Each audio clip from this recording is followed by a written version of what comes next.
기도하옵나이다. 아멘. 여러분, 토크 콘서트로 유명한 김창옥 교수님께서 강의 내용 중에서 이런 내용이 있습니다.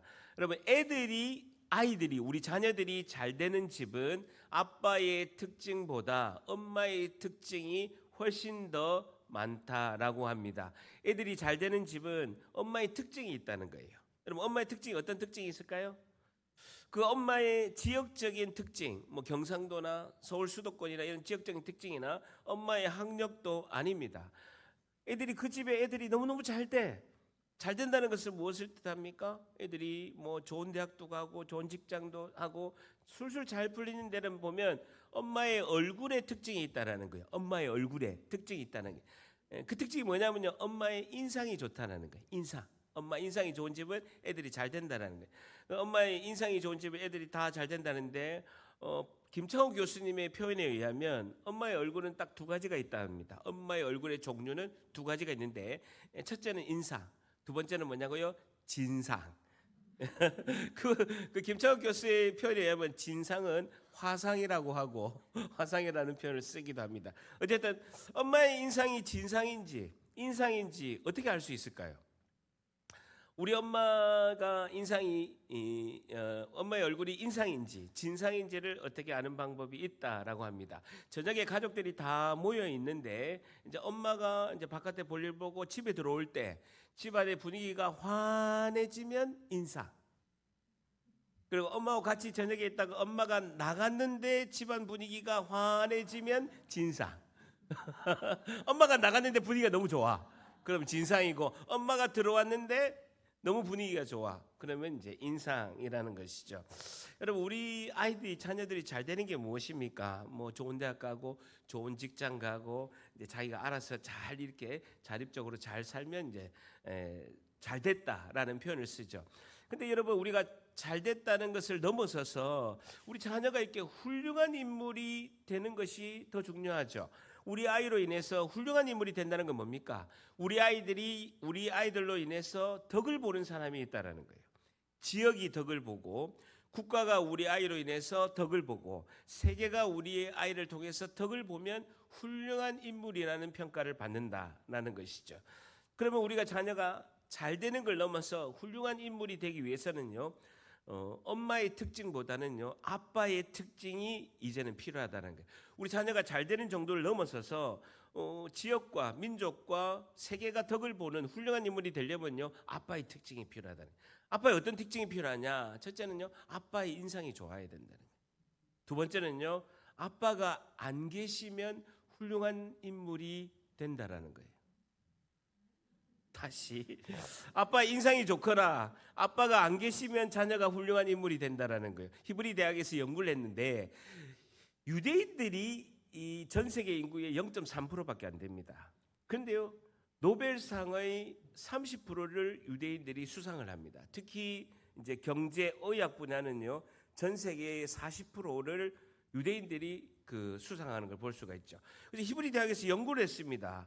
노벨상 타는 사람들이 이렇게 연구를 해보니까 아버지가 안 계신 자녀들이 창의력이 높고 기발한 아이디어를 많이 가지고 있다는 거예요.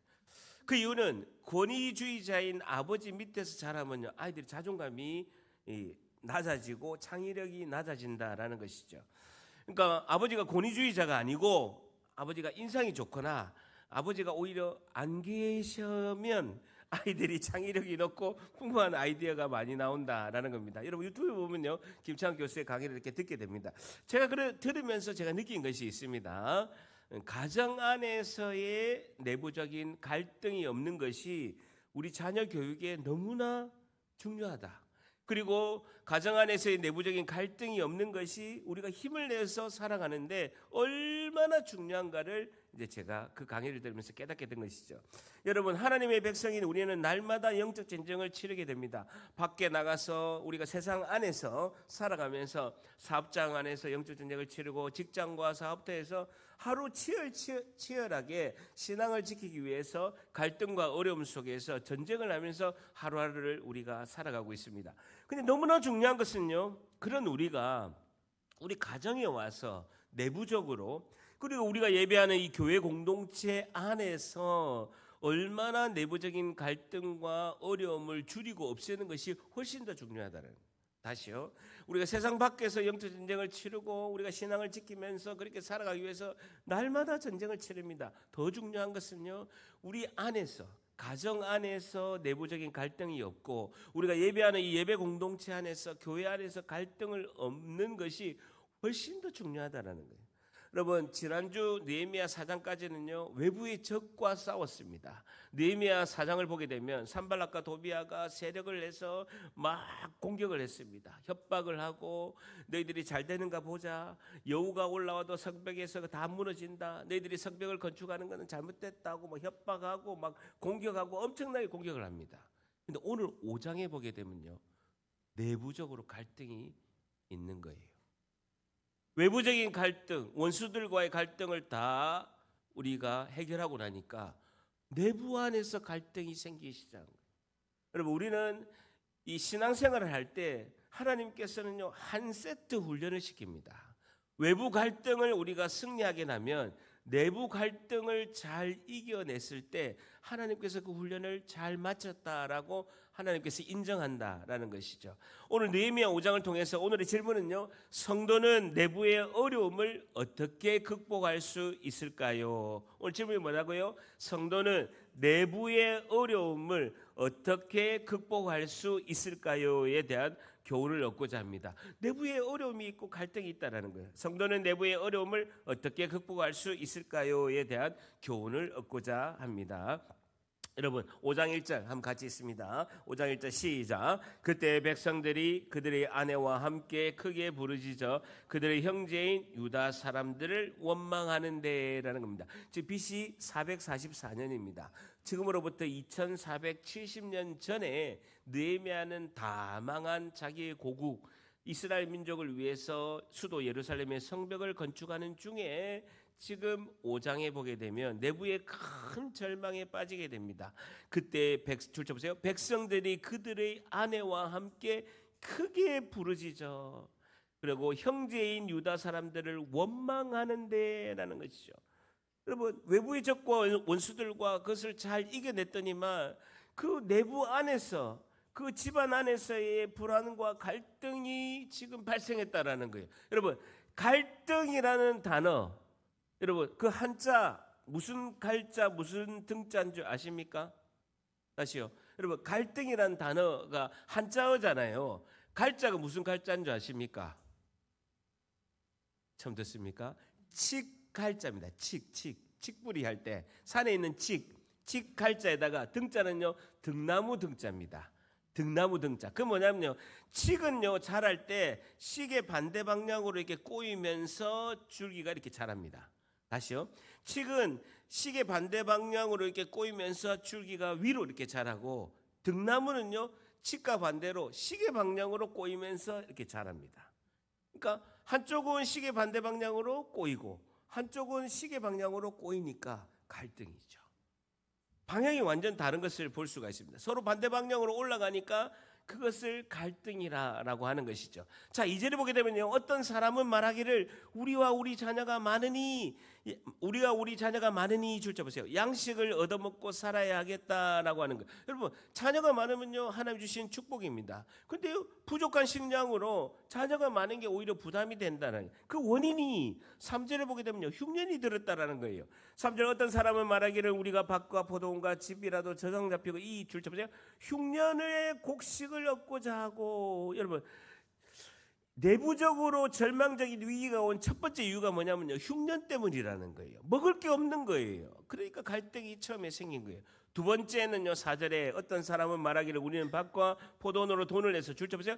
빚내서 왕에게 세금을 바쳤다는, 과도한 세금 징수 때문에 그렇다는 거예요. 여러분, 흉년이 와서 가난해가 힘든데 세금이 더 많은 거야.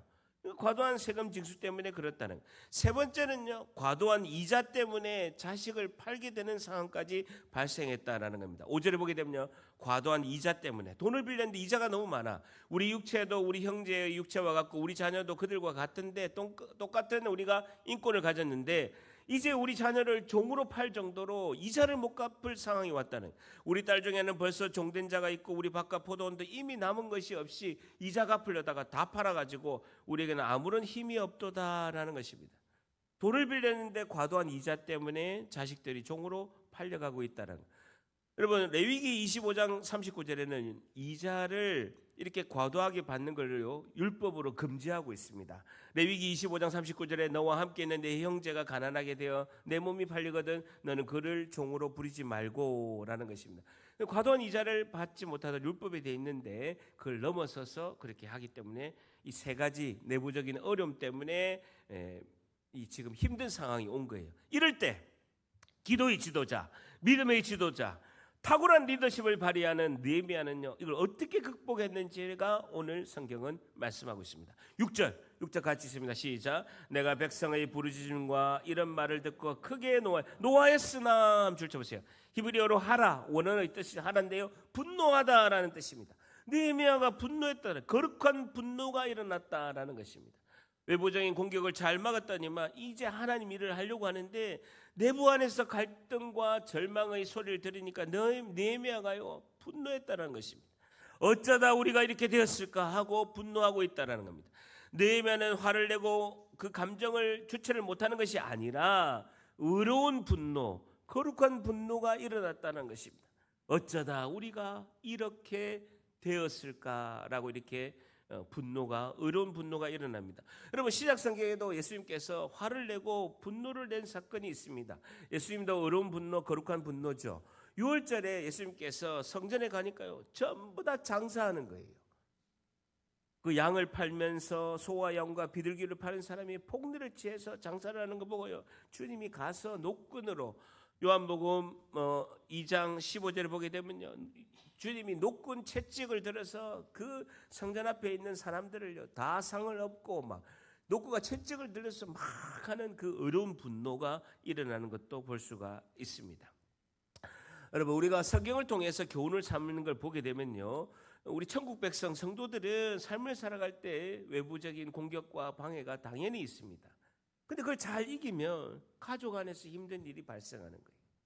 교회 공동체 안에서 불안하고 실망하는 사건들이 일어나게 된다는 것입니다. 이 두 가지, 외부의 그런 공격과 내부의 시험을 잘 이겨내야 하나님께서 합격 이렇게 하고 훈련을 통과한다라는 것입니다. 다시 6절에 보게 되면 내가 백성의 부르짖음과 이런 말을 듣고 크게 노하였으나, 7절의 해결책이 나옵니다. 7절에 줄 쳐보세요. 깊이 생각하고, 줄 쳐보세요. 7절의 첫 단어가 뭡니까? 깊이 생각하고. 절 따라합니다. 깊이 생각하고. 깊이 생각하고. 느헤미야는 어려운 분노만 낸 게 아니에요. 원인이 무엇인가를 깊이 생각하고, 깊이 동그라미 쳐보세요. 이게 레브라는 단어인데요 마음, 정신이라는 뜻입니다. 마음이라는 뜻입니다. 생각하고 말라크라는 단어인데요 의논하다라는 뜻입니다.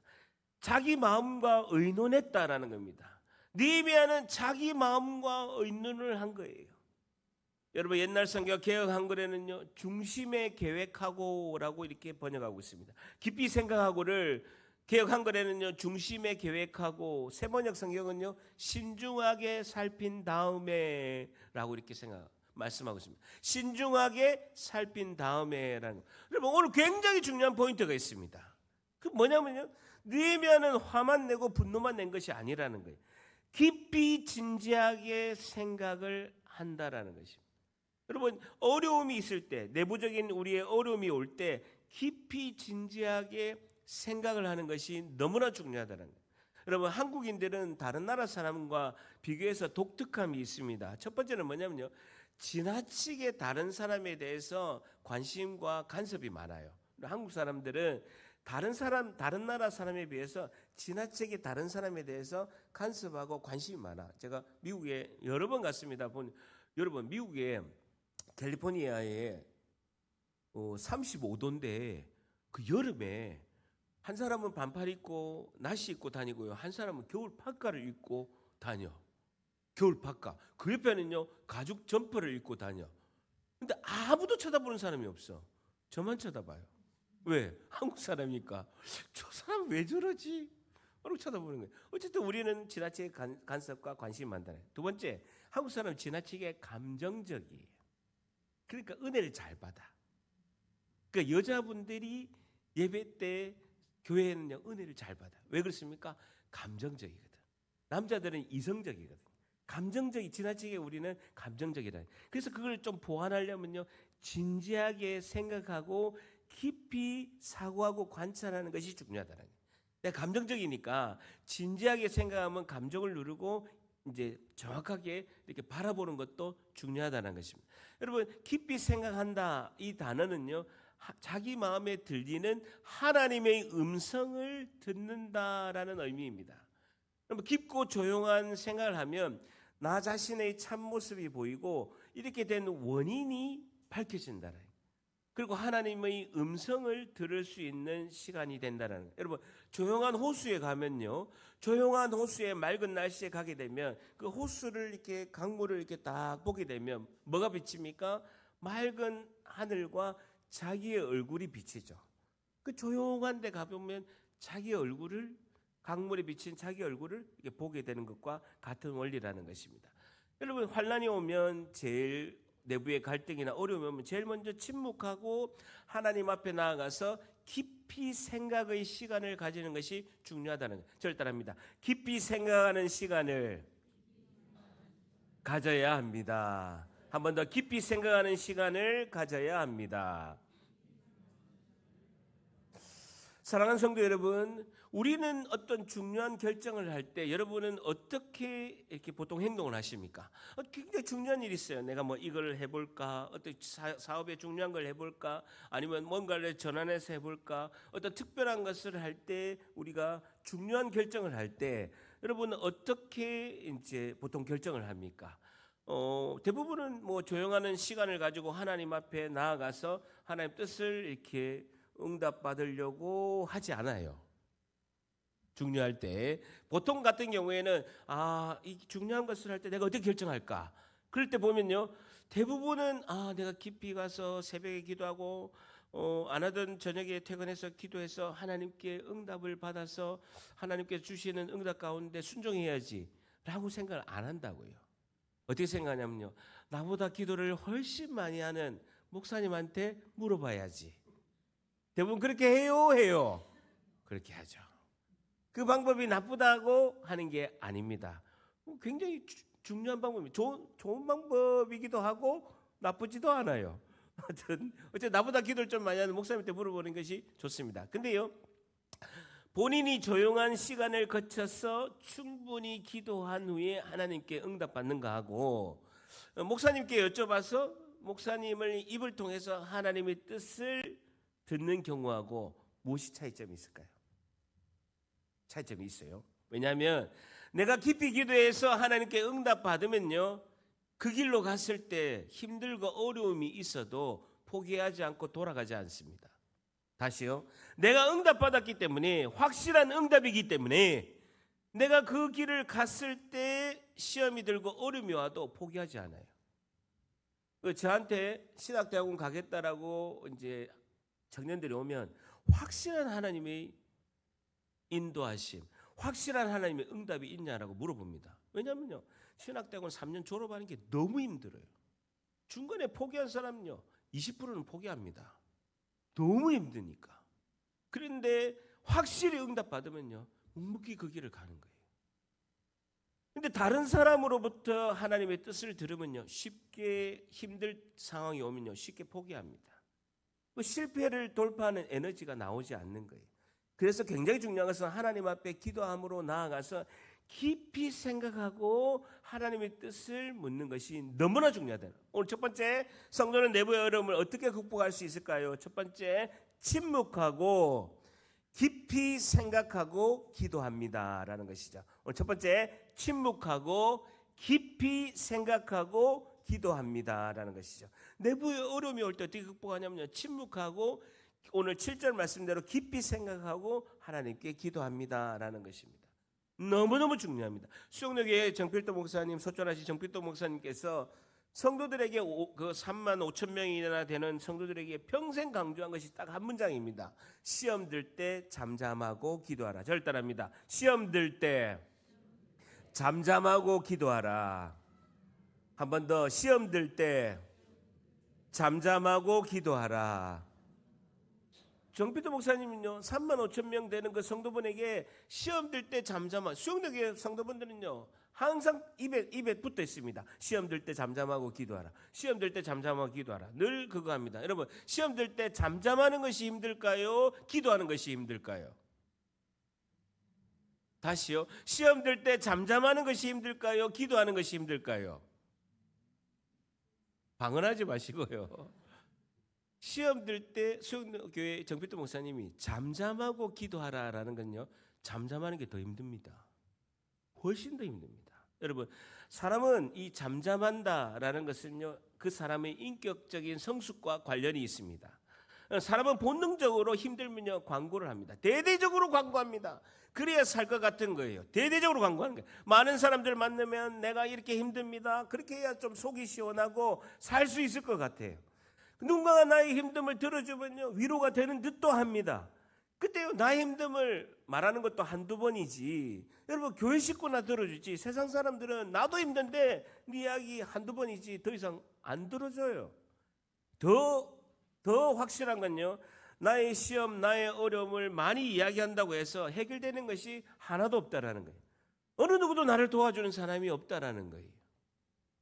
여러분, 나의 힘듦을 기도로 하나님께 다 쏟으시기를 축복합니다. 하나님은 언제든지 들어주신다라는 거예요.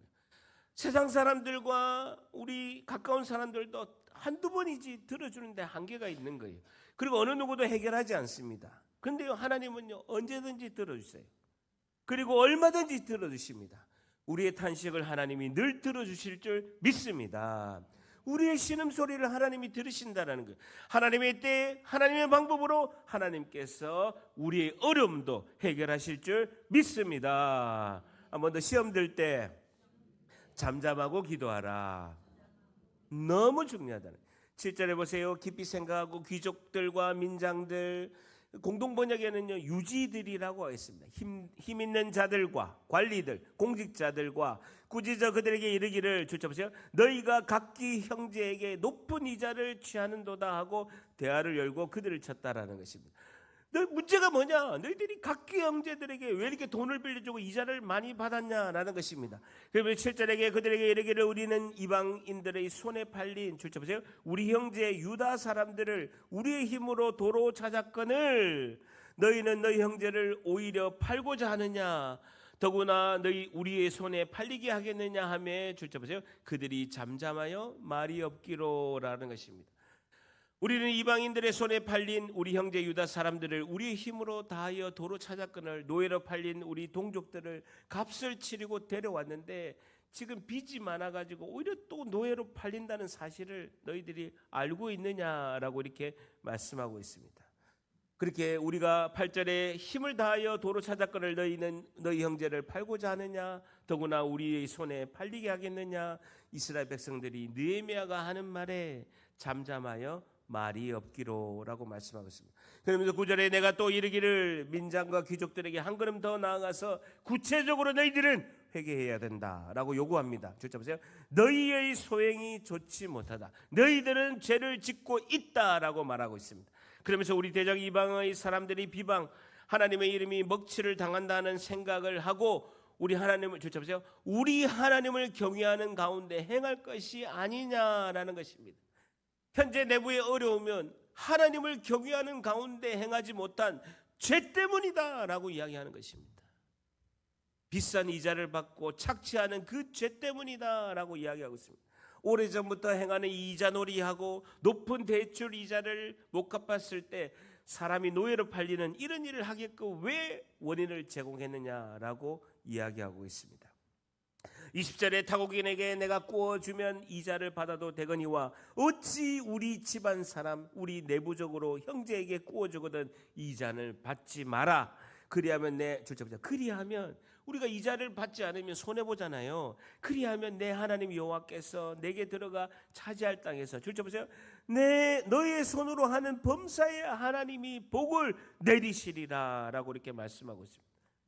느헤미야는 이 깊은 내부적인 갈등의 원인을 하나님을 경외하는 구절에 하나님을 경외하는 가운데 행하지 않아서 죄 때문에 그렇다라고 이야기하고 있습니다. 여러분, 돈을 빌려주는 것은 죄가 아닙니다. 근데 돈을 빌려주면서 너무나 높은 이자를 받고 폭리를 취해서 이웃을 어렵게 하는 것이 죄라고 말씀하고 있습니다. 8절에 너희는 너희 형제를 팔고자 하느냐 더구나 우리의 손에 팔리게 하겠느냐. 죄를 죄라고 하는 용기, 죄를 죄라고 인정하는 그 용기가 하나님의 백성들에게는 위대한 용기인 줄 믿습니다. 오늘 두 번째, 내부의 어려움을 성도는 어떻게 극복할 수 있을까요? 두 번째, 죄를 직면하고 회개의 용기를 가져야 합니다라는 것이죠. 죄를 직면하고 회개의 용기를 가져야 합니다라는 것이죠. 죄를 직면하고 이 죄가 이런 게 죄다라는 것을 직면하고 하나님께 회개하는 용기를 가져야 합니다라는 것이죠. 여러분, 성도 하나님의 백성들은요, 잘못을 할 수가 있습니다. 그런데 잘못을 인정하고 잘못을 회개하는 그 용기가 더 필요하다라는 것입니다. 여러분, 기독교 문화를 가진 미국이나 유럽에 가게 되면요, 가장 많이 하는 대화가 잘못했을 때 미안하다, 죄송하다, 사과드린다는 말을 너무나 자연스럽게 합니다. 톡 부딪혀도 I'm sorry 하고 excuse me 하고 즉시 미안하다, 죄송하다, 사과드린다라는 말을 하는 경우가 자연스럽게 나와 있습니다. 근데 한국은요, 먼저 미안하다, 용서한다, 잘못했을 때 그런 사과하는 것이 매우 인색하다라는 것입니다. 왜 그러냐 하면요, 먼저 사과를 하면 왠지 내가 지는 느낌이 드는 거야. 그 사람에게 약자가 되는 기분이 들기 때문에 먼저 사과하는 것이 매우 인색하다라는 것입니다. 절단합니다. 지는 것이 이기는 것입니다. 여러분, 사과하는 것이 굉장히 중요합니다. 특히 부모가 자녀에게 잘못을 하면요, 부모임에도 불구하고 사과하고 용서를 바라는 것이 너무나 중요합니다. 대한민국 사람들은 부모가 자녀에게 사과하는 것이 진짜 인색합니다. 부모도 자녀에게 실수할 수 있습니다. 근데 자녀에게 사과를 해야죠. 내가 너를 잘 되게 하려고 그래 했는데 오히려 그것이 너에게 독이 되었네, 잘못되었네, 내가 사과할게 라고 인정하는 것이 너무나 중요합니다. 엄마 아빠가 부모로서 잘 준비해야 되는데 많이 준비 못한 상황에서 부모가 되다 보니까 실수를 하고 잘못한 것이 있어서 미안하다라고 하는 것이 중요합니다. 그래야 자녀와 대화가 되는 거예요. 우리 아이들 목양실에 가면요, 제가 묻지도 않는데 엄마 아빠하고 이렇게 대화를 하냐? 안 한대요. 그럼 누구하고 하냐? 친구하고 한대요. 왜 그러냐? 엄마 아빠가 왜 대화를 안 해? 대화가 안 된대. 제가 지어서 한 말이에요. 대화가 안 된다는 거예요. 왜냐하면 부모도 잘못할 수 있어요. 그럼 내가 미안하다, 내가 이렇게 부부로서 이렇게 잘하려고 했는데 너한테 상처 주고 마음이 좀 힘들게 하면 미안하다라고 하면 됩니다. 이게 너무나 중요하다는 거예요. 여러분, 우리 삶이 이렇게 설교 듣고 예배도 하고 다른 사람하고 다르게 이렇게 성실하고 신실하게 살려고 이렇게 노력하는데 삶이 잘 변화되지가 않아요. 그 이유가 뭐냐면요, 내 삶이 왜 이렇게 변화되지 않을까? 이유와 원인을 찾아보면요, 나 자신을 객관적으로 평가하는 게 인색합니다. 여러분, 나 자신을 객관적으로 평가하는 것이 정말로 필요하다는 것입니다. 여러분, 내가 콘크리트 같은 그런 시멘트와 같은 고집이 있다면, 아니면 하나님께 반복적인 습관의 죄를 짓는 것이 있다면, 아니면 내가 의지가 약한 것이 있다면 인정하는 용기가 필요하다는 거예요. 여러분, 그것이 삶의 변화의 시작인 줄 믿습니다. 내가 스스로 그걸 인정하는 것이 중요합니다. 나는 의지가 약해. 나는 반복적으로 하나님 앞에 짓는 죄가 있어. 그리고 내 고집이 너무 세. 이걸 인정하는 것이 삶의 변화의 시작이라는 것이죠. 나의 실존을 인정하면 삶의 변화가 하나님께서 은혜 가운데 시작된다라는 것입니다. 여러분, 하나님께서 다윗을 평가할 때 내가 다윗을 왕으로 세워서 이새의 아들 다윗을 만났으니 내 마음에 합한 사람이다라고 하나님이 인정하셨습니다. 내가 다윗을 왕으로 세웠는데 내 마음에 합한, 내 마음에 딱 든다라는 거예요. 최고로 마음에 든다라는 거예요. 다윗이 죄를 안 지었습니까? 다윗은요 살인을 저질렀어요. 자기의 신하 충신 중에 충신인 우리아를 죽였습니다. 뭐 때문에? 우리아의 아내 밧세바를 다윗이 범했거든요. 밧세바가 임신을 한 거예요. 우리아는 전쟁에 나가 있고, 근데 그의 아내를 범하고 밧세바가 임신을 한 거예요. 그러니까 우리아를 죽인 것입니다. 인구조사를 하지 말았는데 교만한 마음에 인구조사를 했습니다. 다윗의 위대함이 뭔지 아십니까? 자기의 신하 나단이 그 범죄한 사람이 당신입니다. 하나님 앞에 회개해야 됩니다 하는데요, 즉시 회개합니다. 자신의 잘못을 인정하고 즉시 회개합니다. 우리 잘못할 수가 있습니다. 우리 내부적으로, 가족 간에, 우리 교회 공동체 안에서 실수할 수 있습니다. 우리가 잘못을 인정하는 그 용기를 가지고 인정하고 우리가 사과할 때 성령이 부어주시는 은혜 가운데 충만할 줄 믿습니다. 다 해결될 수 있습니다. 저도 담임 목사가 실수할 수 있습니다. 즉시 사과합니다. 사과하고 또 회개하고, 그렇게 하면 하나님께서 은혜를 주실 줄 믿습니다. 자, 5장 10절 보세요. 그래서 용기를 내고 그 고백하고 기쁜 자기 성찰의 시간을 가지고 변화가 시작하는 것입니다. 5장 10절에 보게 되면 나와 내 형제와 종자들도 역시 돈과 양식을 백성에게 구워 주었거니와, 그리고 우리는 이자를 받기를 이제 그치자라. 이제 잘못을 알았으니까 이제 이렇게 잘못됐네, 그럼 받으면 안 되겠네, 그렇게 하고 11절에 그런즉 너희는 그들에게 오늘이라도 그들의 밭과 포도원과 감람원과 집이며 너희에게 구워준 돈이나 양식이나 새 포도주나 기름의 줄쳐 보세요, 100분의 1을 돌려보내라. 줄쳐 보세요. 원리가 1%고 연 12%의 이자를 받았는데 그것을 다 돌려주라는 것입니다. 받은 것의 상당량을요 다시 돌려주라는 것입니다. 그러자 백성들이 그 느헤미야 하는 말을 듣고 12절 같이 있습니다. 시작. 그들이 말하기를 우리가 당신의 말씀대로 행하여 돌려보내고 그들에게서 아무것도 요구하지 아니하리라 하기로 내가 제사장들을 불러 그들에게 그 말대로 행하겠다고 맹세하게 하고라는 것입니다. 줄쳐 보세요. 당신의 말씀대로 행하여 돌려보내겠다는 겁니다. 이자 받은 거 다 돌려주겠다는 것입니다. 그리고 줄쳐 보세요. 내가 제사장들을 불러 그들에게 그 말대로 행하겠다라고 서원기도, 맹세를 하라는 것입니다. 느헤미야는 백성들에게 맹세에 그치지 않고 제사장 앞에서 서원기도 해라는 거예요. 하나님 앞에 맹세를 하라는 것입니다. 왜 그렇습니까? 사람 앞에 한 맹세나 약속은요 금방 어기게 돼 있습니다. 사람이 마음이 간사해서요 사람하고 한 약속은요 시간이 지나면 눈 녹듯이 실천을 안 하는 경우가 많이 있다는 겁니다. 그런데요 하나님 앞에, 제사장 앞에 서원기도 하면 반드시 지킬 것이다 라는 것입니다. 그러면 13절에 줄자 보세요. 내가 옷자락을 털며 이르기를 옷을 턴다라는 것. 느헤미야가 옷을 터는 것입니다. 이 말대로 행하지 아니하는 자는 모두 하나님이 또한 이와 같이 그 집과 산업에서 줄자 보세요. 털어버리실 거니, 털어본 거는 뭐냐면요 서원과 맹세를 행하지 않으면 나는 저주를 받습니다. 하나님에게서 털림을 받습니다. 나는 먼지 같은 존재로 하나님께 털림을 받습니다. 이런 퍼포먼스죠. 그는 곧 이것을 털려서 빈손이 될지다. 하나님께 맹세한 것이 지키지 않으면 내가 저주를 받습니다. 이렇게 맹세하는 것이죠. 줄 쳐보세요. 회중이 다 아멘하고, 굉장히 오늘 중요한 단어가 나옵니다. 여호와를 찬송하고 백성들이 그 말한 대로 행하였느니라 라는 것입니다. 절 따라합니다. 여호와를 찬송하고 백성들이 그 말한 대로 행하였느니라. 굉장히 회중들이 다 아멘하고 그대로 행하는 것이 너무나 중요하다는 것입니다. 여러분 성경의 내용을 잘 보세요. 단순히 죄를 인정하는 것에서 멈추지 않는다라는 거예요.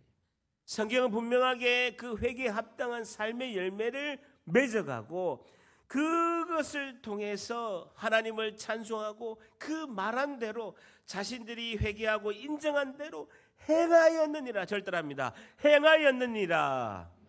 한 번 더 행하였느니라. 그 행하는 것이 너무나 중요하다는 것입니다. 즉 나에게 고난과 환난과 내부적인 어려움이 있더라도 그 죄에서 떠나서 하나님 앞에 새로운 미래, 하나님 앞에 새로운 삶을 결심하고 행하였느니라 라는 것이 너무나 중요하다는 것입니다. 하나님 저를 용서하시고 앞으로 제가 올바르게 살아가겠습니다 라고 행하는 것이 너무나 중요하다는 것입니다. 오늘 마지막 세 번째, 성도는 내부의 어려움을 어떻게 극복할 수 있을까요? 마지막 세 번째, 새로운 삶을 선포하고 새로운 삶을 선포하고 실천해야 합니다라는 것이죠. 마지막 세 번째, 새로운 삶을 선포하고 실천해야 합니다라는 것입니다. 성도는 내부의 어려움이 있을 때 어떻게 극복해야 될까요? 마지막 세 번째, 새로운 삶을 선포하고 실천해야 합니다라는 것입니다. 여러분 우리 13절 마지막으로 한번 같이 있습니다. 시작. 내가 옷자락을 털며 이르기를 이 말대로 행하지 아니하는 자는 모두 하나님이 또한 이와 같이 그 집과 산업에서 털어버리실지니 그는 곧 이렇게 털려서 빈손이 될지로다 하매 회중이 다 아멘하고 여호와를 찬송하고 백성들이 그 말한 대로 행하였느니라 라는 것입니다. 한 번 더 회중이 다 아멘하고 여호와를 찬송하고 백성이 그 말한 대로 행하였느니라. 이스라엘 백성이 새날이 열리기 시작합니다. 이스라엘 백성들이 그 새로운 내부적인 갈등을 이겨내고 새날이 열리게 됐다라는 것입니다. 여러분 우리의 환난과 어려움이 왔을 때 우리가 결단하고 결심하는 것이 너무나 중요하다는 것. 지금이야말로 우리의 삶에 하나님을 향한 단호한 결단이 필요할 때인 줄 믿습니다. 우리에게 용기와 힘을 주시고 희망의 불씨를 우리에게 다시 키우시는 것은 전능하신 하나님의 말씀인 줄 믿습니다. 이번 한 주도 느헤미야 5장 13절 말씀처럼 회중이 다 아멘하고 여호와를 찬송하고 백성이 그 말한 대로 행하였느니라. 이 결단이 우리의 삶 가운데서 이루어지는 은혜가 충만하시기를 예수님의 이름으로 간절히 축복합니다. 기도하겠습니다. 하나님